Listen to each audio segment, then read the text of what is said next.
We'll make the shapes here. Create the overlapping shape. Here we have to generate another design. Explore the shapes again. Choose the designs with a different color.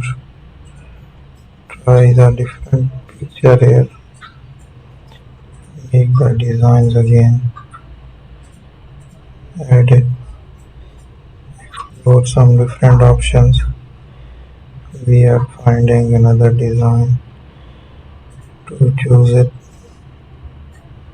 So there is a further shape.